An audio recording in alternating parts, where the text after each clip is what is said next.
Welcome to Momentum Magnet, a podcast to inspire your growth. I'm Karen Morales, and your host in helping you find ways to make positive changes for your business, health, relationships, and life. We always have a path to a happier ending, so let's get started today.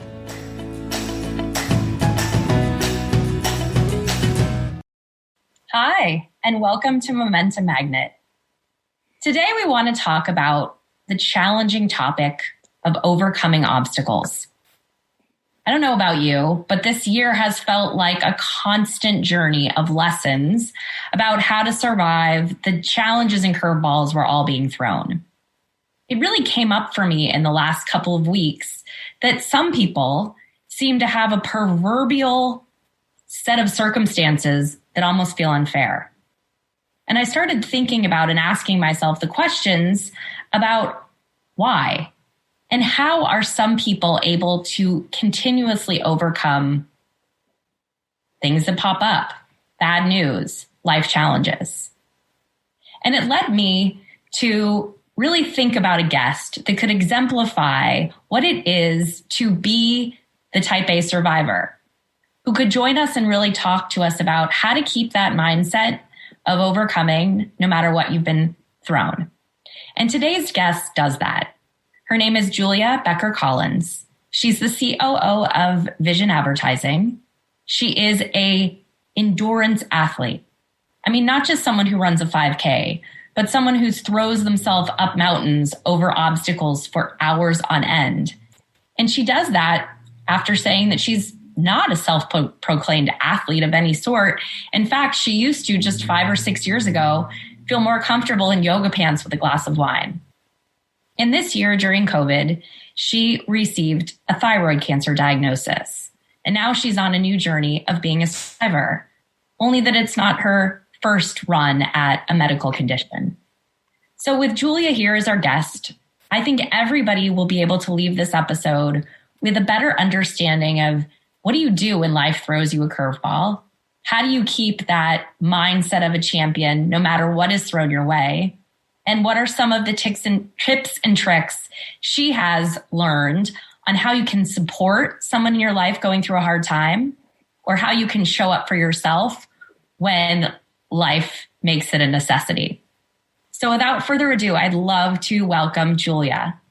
Hey, girl. Hi. Thank you so much for having me. I'm so excited to have this conversation.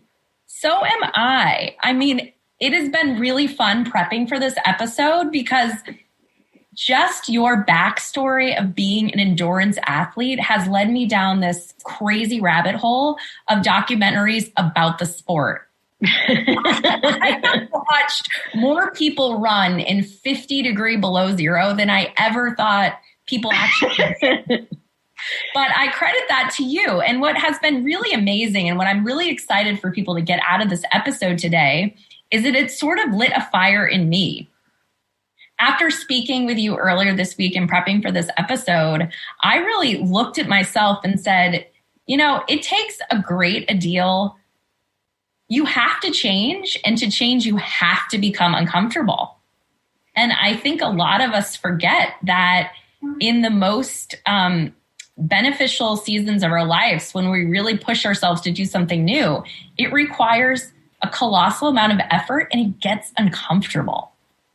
So given that you're the queen of big changes, I thought maybe you could introduce yourself a little bit and talk about, you know, your professional career as, you know, a female leader in advertising, a little bit about your endurance athlete, and then we can, you know, get into some of the medical challenges that you've also faced this year. Absolutely. Like you said, up until 5 or 6 years ago, I really was not doing any kind of athletic endeavors whatsoever. You know, I used to make jokes that my bicep curls were taking the glass of wine from the coffee table to my mouth, right? And listen, wine is delicious and I'm not going to knock wine, but that was not really a bicep curl. And I really didn't get raised in an athletic family. I don't have any kind of athletic background. I didn't play organized sports as a kid. There's nothing, there to trigger me. But I've always been somebody who's incredibly determined. I wasn't particularly great at school. K through 12. But I think that's because it took me a while to figure out what I was good at, right? And maybe I just wasn't great at learning in that kind of more structured environment. And then I got to college, and a couple years into college, I was like, oh, I do better in small groups. I do better at projects, et cetera. So, it took some time. And then once I got into the professional world, I heeded the advice of an advisor I had in college that said that not only will you change your job multiple times over your life, you will change your career multiple times over your life. And I think that's a really important piece of advice for people to hear, especially when they're starting out, because you have this idea that the job you get straight out of college is like the job. And that's just not the case, and that you can change careers and you can pivot professionally and personally, and that's okay. And I've just always heard that in the back of my mind. Say that not only in your career, I mean, I don't feel like I'm the same person that I was when I was 20. I mean, I think absolutely. You have some of the core ethos, right? Some of the same thread that goes through your life, but man, we change a lot. Oh, 100%. When I think back to who I was at 22 years old, all full of self-righteousness and everything about the world, and I'm going to go out there and change everything and march on Washington. That's a great thing to do and have that sense of things, but you're just not the same person, right? And so I just turned 39, and I might have some of the same core values as I did at 22, but I'm just not the same person. It's just not, you change, you evolve, and you have to be okay with that. You got to, if you don't embrace change, if you don't embrace the evolution of who you are as a human being and your personality and what you enjoy, then you're just going to get stuck looking backwards. And, I have just moments of big change in your life, right? I mean, you are now, running an ad agency outside of Boston, but prior to that, you were working in nonprofit. Is that correct? Yep.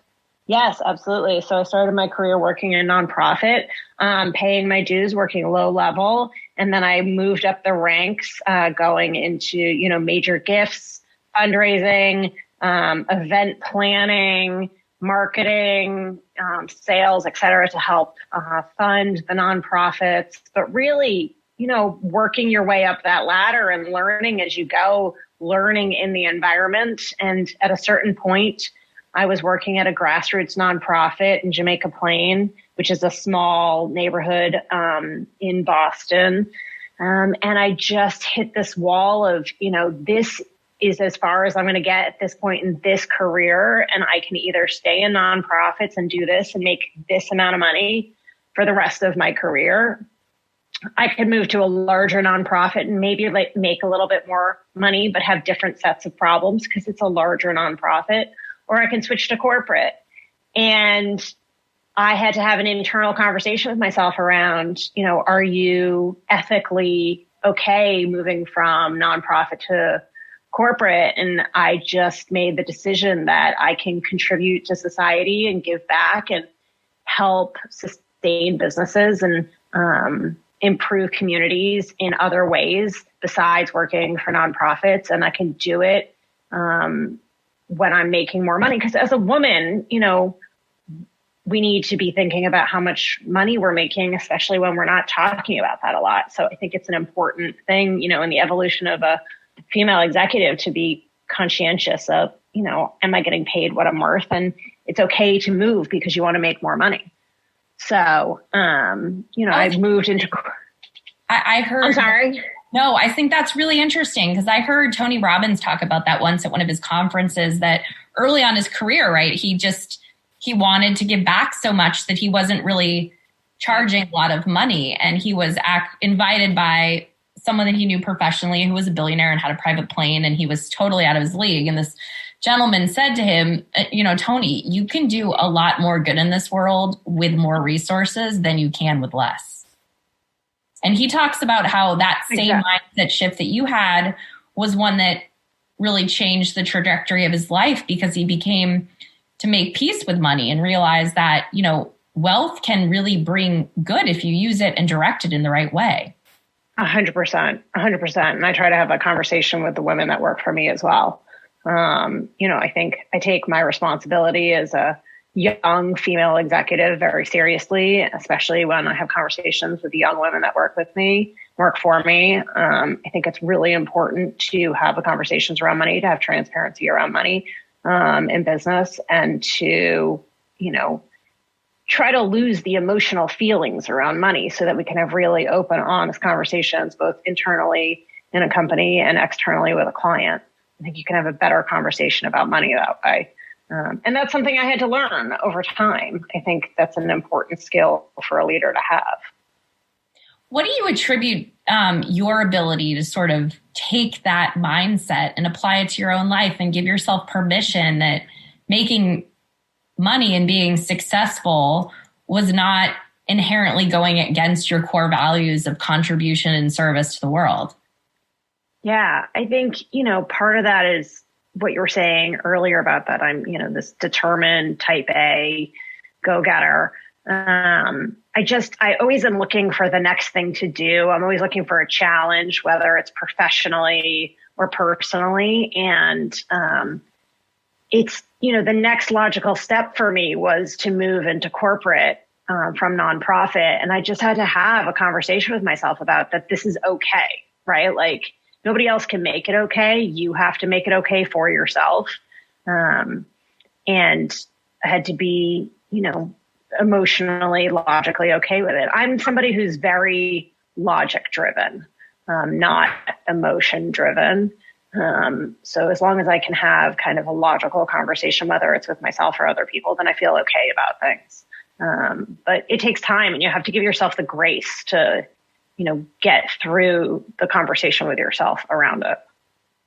I'm always looking for the next challenge was a very interesting thing that I heard you say, because I think that summarizes with great simplicity that question I was asking myself in the last week, which is, why do some people perceivably have hiccup after hiccup expose itself in their life? And why does it feel, that some weather many, many, many storms a season versus just a couple in a lifetime? And maybe that really is it. Folks who are really resilient and are maybe type A or very goal-minded are always thinking that they can overcome anything that's put in front of them. So inevitably, more things come because the weather, life, our experiences are always cyclical, and it will always be a revolving door. I don't know. What do you think is attributed to some people perceivably having more challenges than others? Yeah, I think, I don't think that there's some big master plan. That's a different podcast. I think some of it is, luck or lack of luck. I think some of it's perception.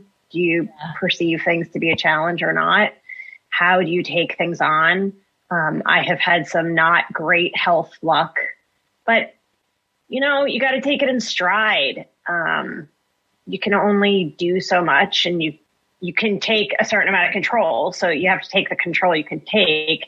But like you said, some people have more challenges than others. And, up until I was diagnosed with cancer, my feeling was if I can do things, then anybody else can do it, because I don't actually see myself as doing anything that is so outside the box of what anybody else can achieve. I've had people tell me I'm an inspiration, and, I'm a mentor and all of these things. And I want to help, and I want to contribute. And I'm sure that goes back to my nonprofit roots. And if I can, inspire people, that's wonderful. But I don't actually think anything I'm doing is anything that, outside the box of what anybody else can do, because I'm not some incredible athlete. I'm not some incredible public speaker. I'm not some, world-renowned Fortune 500 corporate leader. I'm just, a 39-year-old from outside Boston. But I think the best thing we can do is try to learn from each other. And, to speak to your question about why some people have more challenges than others, I think some of it's a roll of the dice. Some of it is how much you focus on it. And some of it is, if you go after challenges like I do, whether it's professionally or physically, then you're probably going to find more challenges. So, that really is beautiful. And you and I are very aligned with this experience, right? Both of us have been leaders in companies, or both of us are leaders in companies. Both of us try to push our bodies against the odds.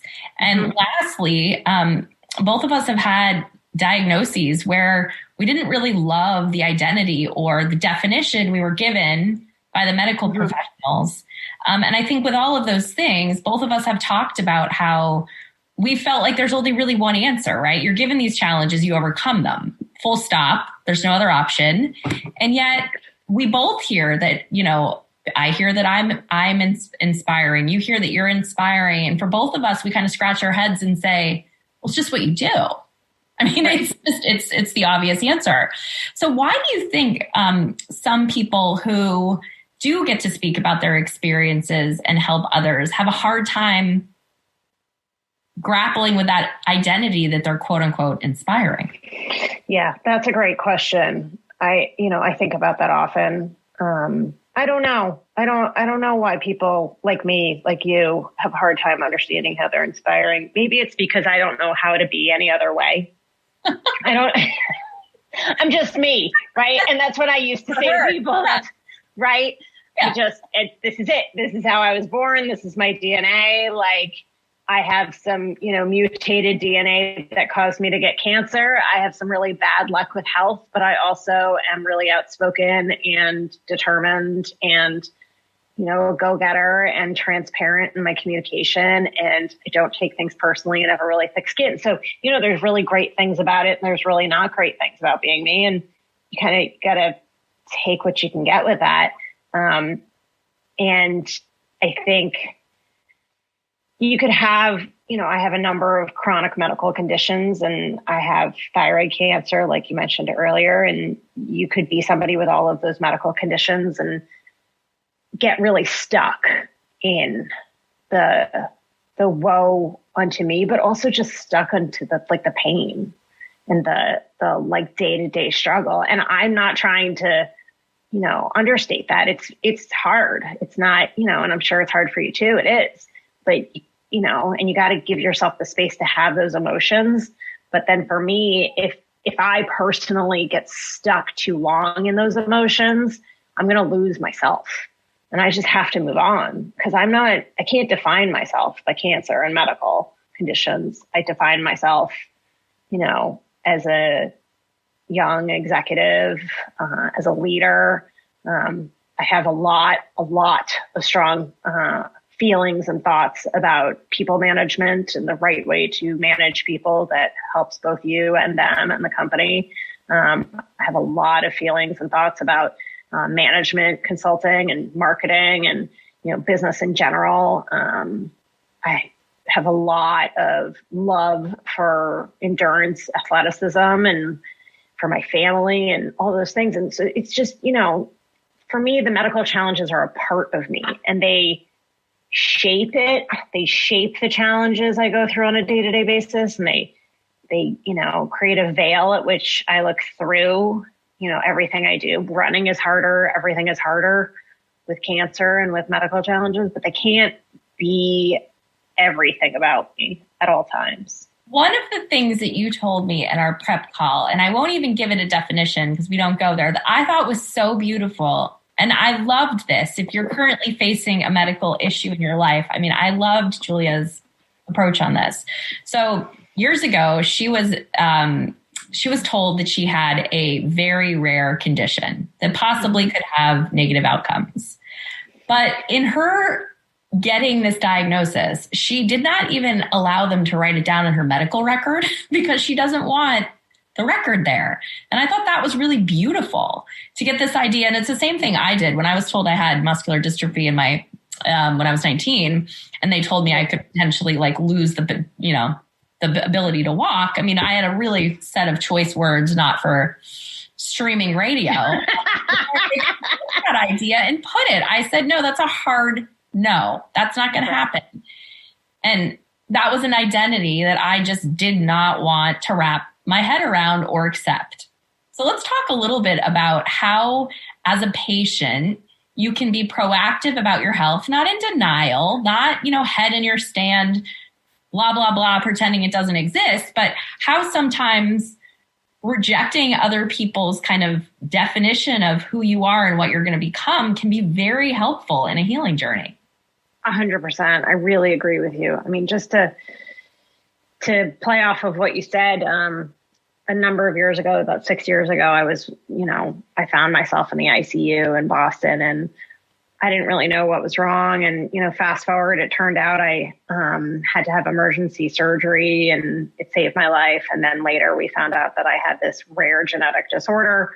And the diagnosis for somebody with that disorder is usually given when they're very young, and they are found to, they're told that they probably won't live past their 20s, which is ridiculous because I'm 39 and I'm, fine. And I say I'm fine because I don't know any other way to be, right? Like I said earlier, I just don't have any other concept of life.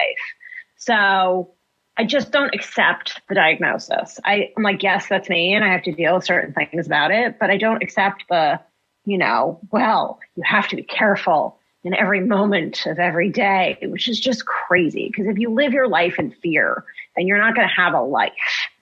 Because what's the point? So after I went through surgery about 6 years ago, and, I recovered, and then I kind of realized how sick I had been for so long. You don't really realize how sick you are until you recover. And that's why I wanted to regain some control of my life. And that's how I became athletic and started running. Let's stop there. Trying to grab life by both. Okay, sure. This is just so beautiful because I think a lot of times, people get bad news. They find out something negative about a job or their family or their finances or their relationship or their medical condition. And they want to shut down and hide and stay stagnant and feel fear. And I mean, you did the polar opposite. You got this diagnosis, and you said, I'm going to become an endurance athlete. I don't run at all, but I'm going to start doing that. So tell us a little bit about this journey, because I find this so inspiring that you get this terrible, you're out of the ICU, you have this near-death experience, and then you're like, you know what? It's not going to be a 5K, couch. I'm going to go run for many, many hours or do 24-hour race. Tell me more. Well, so initially it definitely was couch to 5K, because if you're somebody who has really never worked out or done anything athletic in your entire life, trying to run a mile is, incredibly difficult and hard. And anybody listening that, started running in their adult life, I'm sure is nodding along, because that first quarter mile, you're just really questioning all your life choices because it's so difficult. And it really, this is where the determination really comes into play, because it took me a year from when I started running to be able to run a 5K, which is 3.1 miles. So it's Let's stop there for a minute, because that's incredible. I think a lot of times people give up not because they can't do it, right? They give up because they're not patient in the process getting there. Right. And I'm definitely guilty of that. I struggle with patience. I'm sure a lot of executives struggle with patience. I just had a conversation today about my health where I was just like, why am I not healing faster? So patience is just incredibly difficult in general. But for me, being determined, once I set my mind to something, that's it. That's the end of the story for me. So I was going to run a 5K. So that is the end of it. But it's not like I went from the couch to running a 50K, which is about 32 miles. I spent a couple of years just running some very short distances, which is, and I say running some short distances, that's nothing wrong with running short distances. And just getting healthy generally, because as anybody that has suffered from life-altering illnesses and chronic illnesses can attest to, if you lose your health or you don't have your health, having a sense of health and well-being in your body is the most important thing. And you can, you feel like you can take on the world if you feel healthy. So I just was really focused on that. And then because I'm somebody who's so focused on the next challenge, I went from okay, well, I'm going to take some boot camps and some bar classes and some kind of structured classes and run some 5Ks too. I'm going to run Spartan races, which are obstacle races, too. I'm going to run multiple Spartan races in a year, too. I'm going to run an ultra, which is a 50K with, 15,000 feet of elevation and 65 plus 70 obstacles, and just be out on a mountain for 14 plus hours and in the dark and, 32-degree weather, which was last year. You did that last year. Yes. So last year I ran, I basically spent every waking hour except for working, running. I was one of those t-shirts that says, I'm sorry, I can't, I'm running that day, because all I did last year was train with running and strength, because I was determined to do these 2 ultra races. And so at the beginning of the year in April, I did the Spartan Ultra Tri-State New Jersey race, and I was second to last. I came in, but I finished, which definitely is a case of determination. My husband often says to me that if he had been in my shoes, he would have never finished, and he's a much stronger runner than I am, just because of how long I was out there and how close I was to not finishing. So, to tie it back to business, the determination to try to complete something, it just was never a thought in my mind to not finish. There's never a thought in my mind to not finish the race. It's never a thought in my mind to not complete, a project. So until somebody pulls me off a course and I don't hit a cutoff, that's, I'm not going to quit, because once I set my mind to something, that's it. I had decided to run this race, and so I was going to do it all the way to the end, see it all the way through. And just like with business, trying to move from nonprofit to corporate, I had decided I was going to do it. So that was the end of it. That was the decision that I made, and nothing was going to stop me. And once I moved into corporate, I realized I was a terrible employee and a much better leader. And so I was going to move into leadership.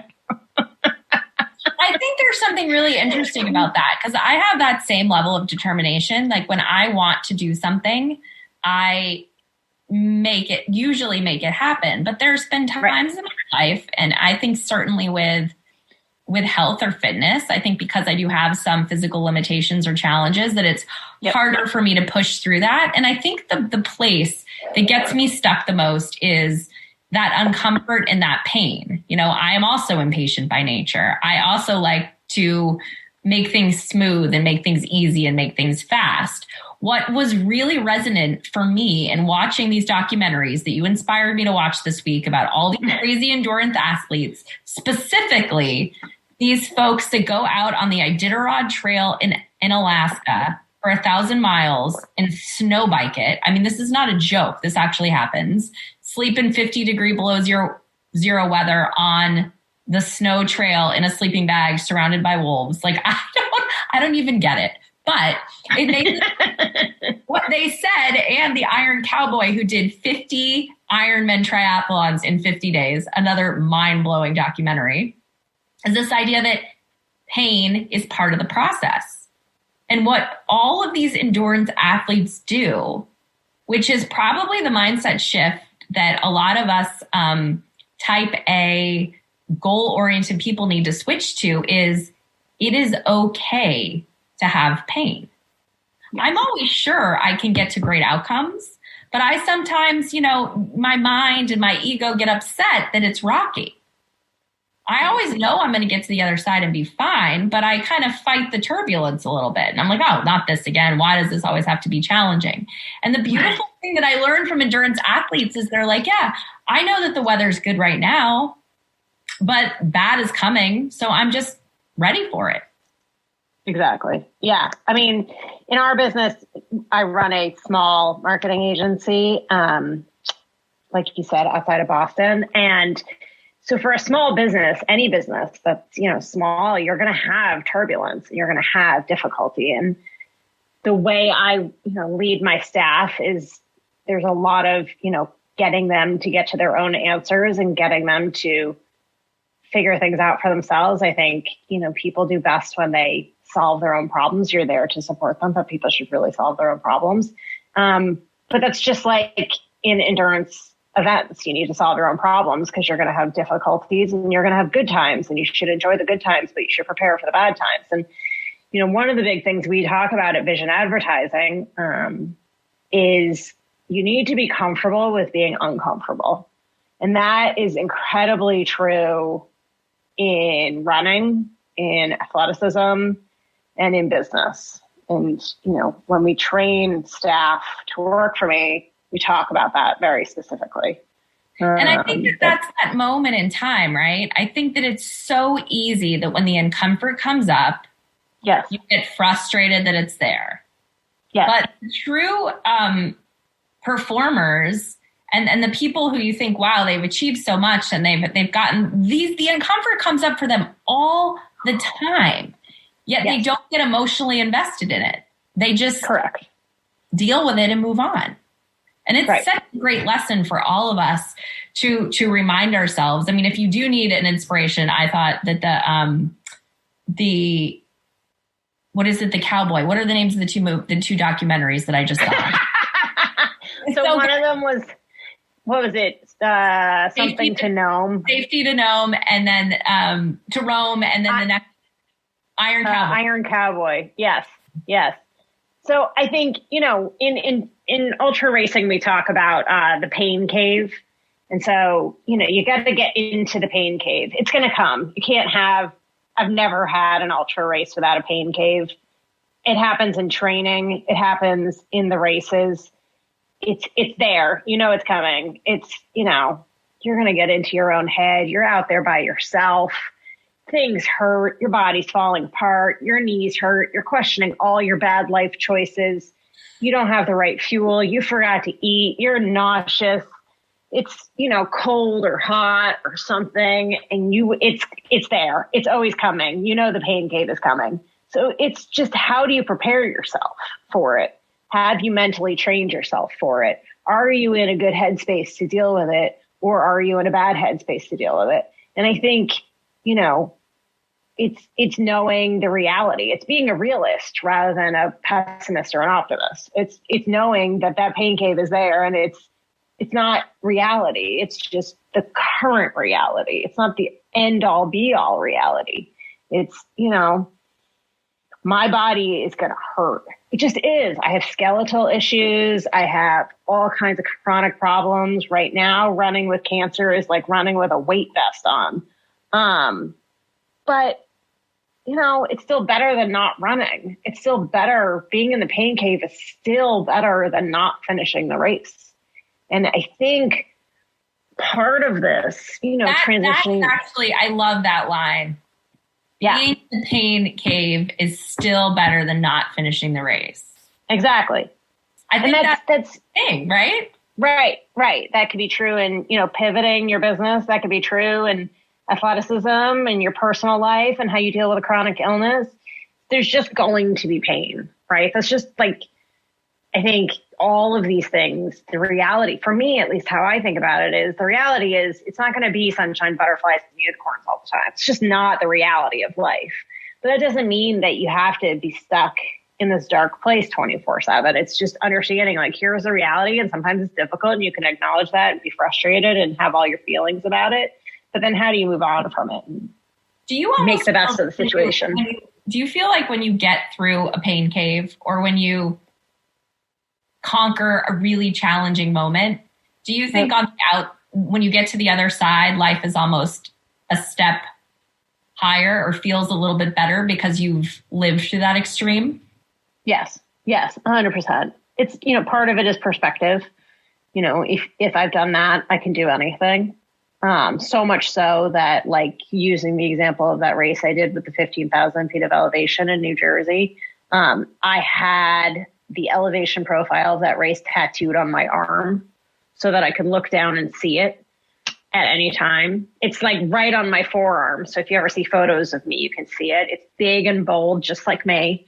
And I can look down and look at it and be like, nothing will ever be harder than that race, because that race physically hurt.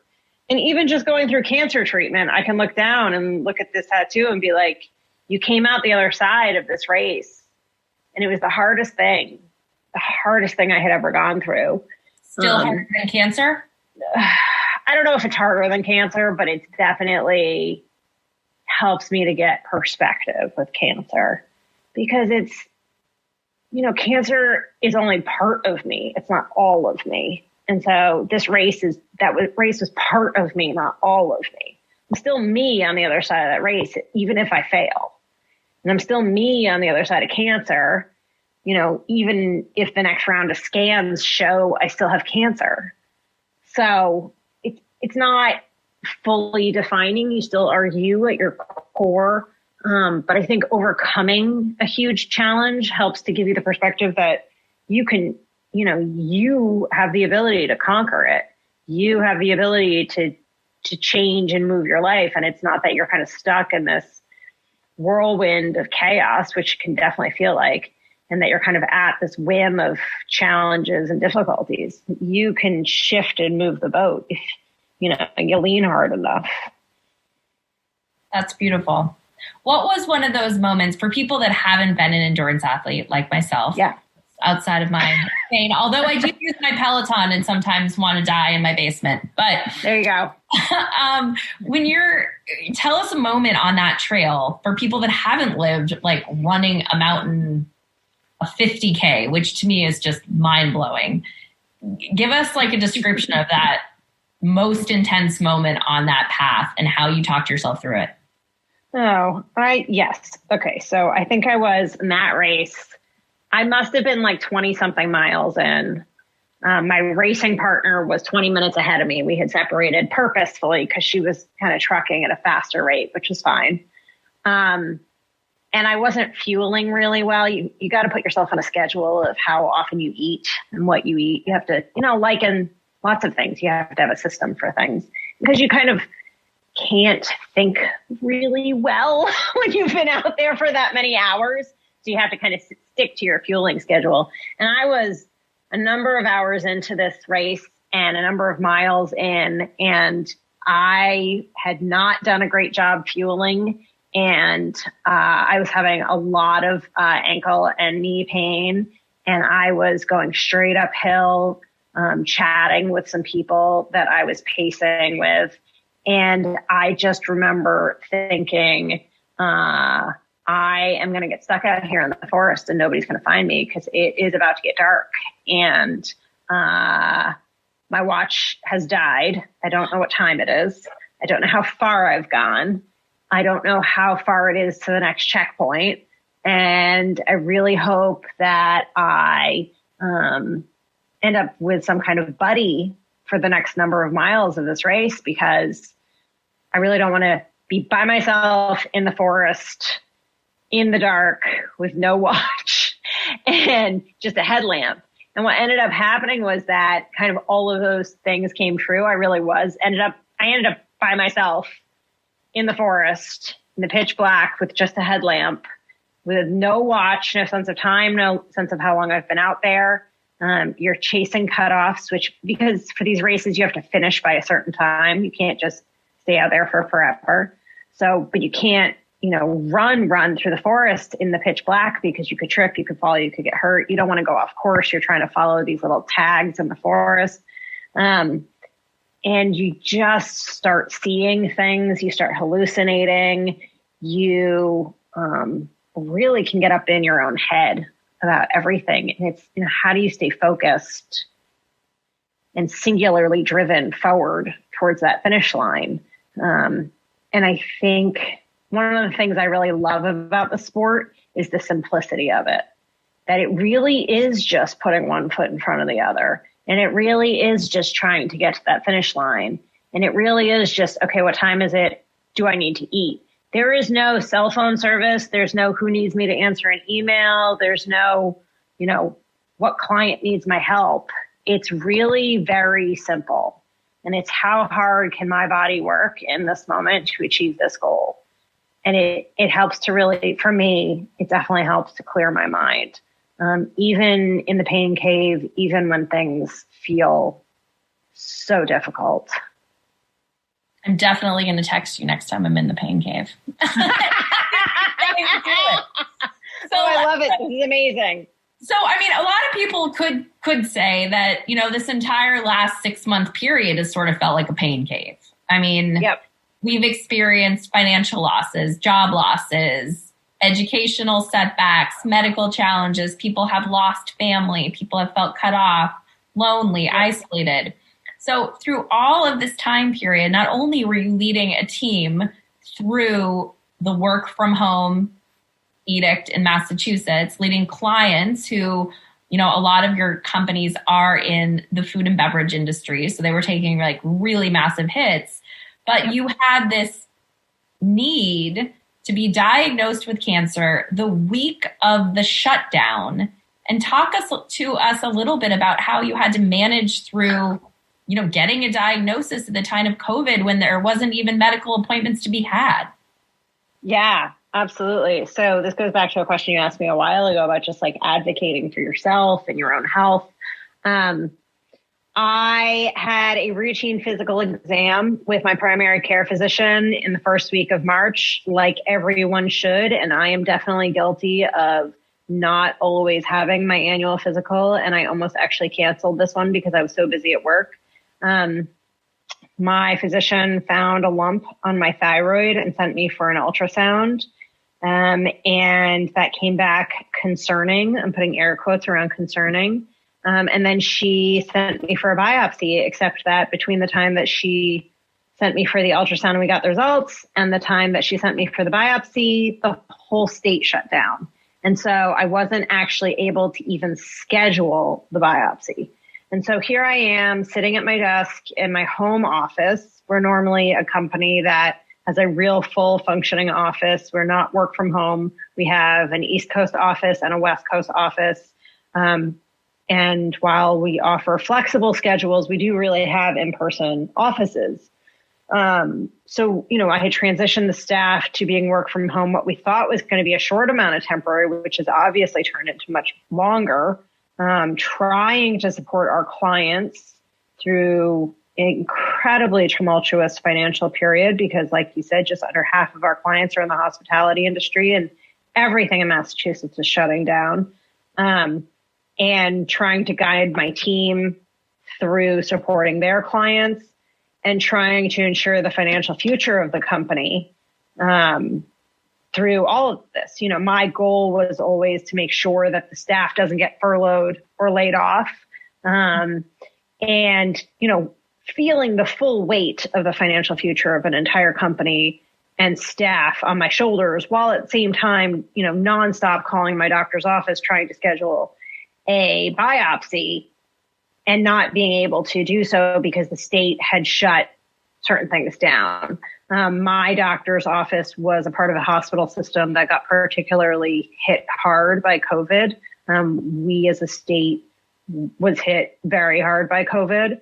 And so I just, I don't tend to be emotional. I'm not a crier. I'm not, like I said earlier, I'm an incredibly logical person, but I just hit this point one day where I was like, I have been calling my doctor's office nonstop. I get one call back for every 5 calls I place, and I don't blame them. They're going through unprecedented times. But I just don't know what to do at this point, in addition to trying to run a company and be, positive and understanding for staff and clients and work 60 plus hours a week from my home office, which, I'm not at all used to doing. So I am very privileged to have a cousin that is an oncologist in Colorado. And I had long conversations with him because, to speak to your point about advocating for yourself, I just wasn't going to wait for somebody to call me. Because what they kept saying to me when I would call is, we'll call you to schedule it. We're not scheduling anything yet. And I just knew deep in my gut, it's one of those like internal feelings that you have to listen to. I knew that this was not something that could wait. And even if it was benign and even if I was okay, just for my emotional well-being to be able to lead the company through this difficult time, I could not be distracted by something that could be nothing. So I needed to know what was going on. And I also knew that if I had the resources, I could solve this problem. I just needed to know what to do.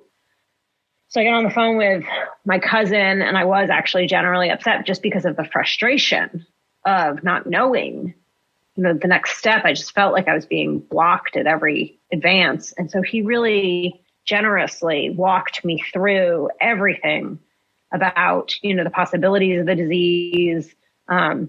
He looked at all my test results that I already had from the ultrasound, and he helped me figure out what kind of doctor I needed to find, move to a different hospital system, explained what's happening with hospital systems during the COVID crisis, things you just don't know unless you work in healthcare.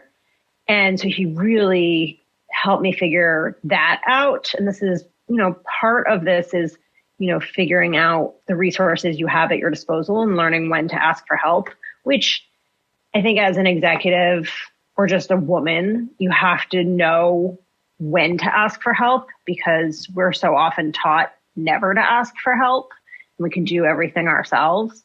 And it's just not the case. As a human being, you can't do everything yourself. And it's not just delegating. It's just generally like, I'm going to wave my hand in the air and say, I don't know everything right now. I think you did the important thing, though, that slips people up a lot. And maybe this even over-indexes for women. You had that feeling. You had that feeling in your gut that was like, this cannot wait. And a lot of people will push that off because they feel, I don't want to be annoying, or I don't want to be pushy, or they've already said no. But there are times in life where we are hardwired as humans, and we need to follow that gut instinct, because when that gut is telling you don't give up, it means that it's right. Correct. I really agree with that. I think, we are, conditioned and socialized to push down the gut feelings. Mm-hmm. And it is just not a good thing to do. I think as leaders, many times we're more successful because we listen to our gut feelings and we've learned to trust our instincts. And you can't just leave those instincts in business. They need to enter into different parts of your life. When you're advocating for your own health, which, is so essential in all parts of your life. But these days can be more challenging because of the difficult health system we're in.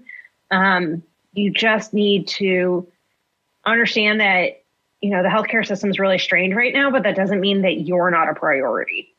And there's just a different way to go about things. You just, How did you change that then? So your cousin gives you this assistance, and then how did you get the appointment? So I found out, I didn't even know what a thyroid did, to be completely honest with you. I didn't even understand what it did. And I really was not freaking out about having cancer. I didn't think I had cancer because they had run blood tests and everything came back perfectly. I felt perfect. I felt great. I was running a lot of miles. I was working out a lot. I felt fantastic, actually. So I just figured it was a benign lump on my thyroid that would just be annoying. But I just wanted to know. So my cousin explained that I needed an endocrinologist, which I had never heard of. So I had conversations with the other, people in my network, primarily women executives that I trust that are local. And that's something I've built up over a number of years. I'm one of the founders of the Metro West Women's Network. And so I have really cultivated a group of female executives in this area that I trust to give me really good advice, whether it's referring me over to a doctor or just, helping me figure out what to do about a personnel issue. And so an amazing woman that I've become friendly with through that, she referred me to an endocrinologist at a different hospital system, which was literally one town over. So I am in Marlboro, and this is one town over in Sudbury. So it's just, it's a geographical thing. I didn't know who to go to. So she referred me over there. I called, I made a telehealth appointment, which I had never done before, but they were able to get me in the same week, which is fantastic. I sent all my records over, which was a whole thing to figure out, but you just got to manage it. I get on this telehealth appointment with the endocrinologist, and she looks everything over, and she, I'm video chatting with her, and she's looking at my thyroid, and they can't do a physical exam in the same way, but she can see from the video what the lump looks like. And, she says the same thing that my cousin said, that it's a 98% chance that it was benign, but that we should get it checked out. So again, I'm not freaking out. I'm not worrying. It's just, let's get it checked out. So she ordered a biopsy the next week, which was the only part about that was concerning, was that, now you're going into a hospital during the time of COVID when everybody had been staying at home for so long. So that was scary, but I went and got the biopsy done, and she calls me the next day after 5 p.m., which is always a really bad sign with doctors. And she says, she was wrong and that unfortunately it's malignant. And, she then says to me, well, do you need some time to process or be upset? And I was just like, no, I don't. I need information. I need to know what the next step is. I need to know the plan. I don't need to cry. I just need you to tell me what's happening. Because I'm very, process based. Very information. You said that like an endurance athlete who was correct to enter the pain cave, and you just got horrible conditions. It just started to sleet and ice, and you're like, okay, I need to know my next step to get through the storm. Correct. So then she explained that the way that you manage thyroid cancer is the first step is surgery. They removed the entire thyroid. I had a 3-centimeter tumor on the left side of my thyroid. Scans and tests showed that it also had spread to the right side of my thyroid. So they needed to remove the entire thyroid. For those that don't know, the thyroid controls basically everything in your body. It's like the central, control center. So it muscles, body temperature, metabolism, sleep cycles, everything, right? It's this butterfly shaped gland where your Adam's apple would be. And I just didn't know anything about it, and I didn't understand any of those things, but I knew that I needed to get better. So, she referred me over to a surgeon, a thyroid surgeon, who is fantastic. So I had a number of telehealth appointments with him, and he walked me through the whole process. And then when I got to the point where I was like, okay, great, let's schedule this surgery. The problem then was that Massachusetts wasn't even open to surgeries. So it's just like every step of the way, I found another hurdle. And it just, I feel like that's the theme of 2020. It was just like nonstop hurdles. So, now I'm sitting here knowing I have cancer, knowing I need to have my thyroid removed, but I can't even schedule the surgery because our governor has shut down all surgeries except for anything COVID related or trauma related. So then it's the decision of, do you chance getting COVID by going on a plane and going to somewhere like Colorado, where my cousin could organize the surgery for me, but then you're very high risk getting on a plane? Or do you wait it out and see what happens in Massachusetts? So that was challenging. It ended up that Massachusetts opened up a couple weeks later. So I had surgery here. In surgery, they found that the cancer had spread from my thyroid to the surrounding lymph nodes. And so I had some lymph nodes removed as well. And then they did testing on the cancer after it was removed at pathology, and they found that it was BRAF positive, which is like a genetic mutation that you have from breast cancer. And so because it was more aggressive, I had to go through radiation. Left, and I want to make sure people know you're great today, and I want to give them a chance to connect with you. So the good thing is you're back to running. You've gone through, ma'am. And you're going to wait and see. And we all know that you're going to continue to, you're going to get to that no evidence of disease for your 5 years. And who knows what mountain you're going to climb next. Yes. I'm currently still in treatment, but the plan is obviously to get me to no evidence of disease. And I'm still, running and doing everything. So, okay. 60 seconds. How do people get in touch with you? I'm very active on Instagram. My personal account is at Julia Rivka, JuliaRivka, or you can find our corporate account at Vision Advertising Rocks, because we do. And we do something called... Thank you so much for today. I could talk to you for another hour, but we're out of time. And I know. The next time you feel like you're stuck, just remember, you just got to walk through the pain cave. It's an inevitable part of your existence, and it will get you to your next destination. Thank you, Julia Becker Collins. It was a pleasure, and have a great afternoon, everyone.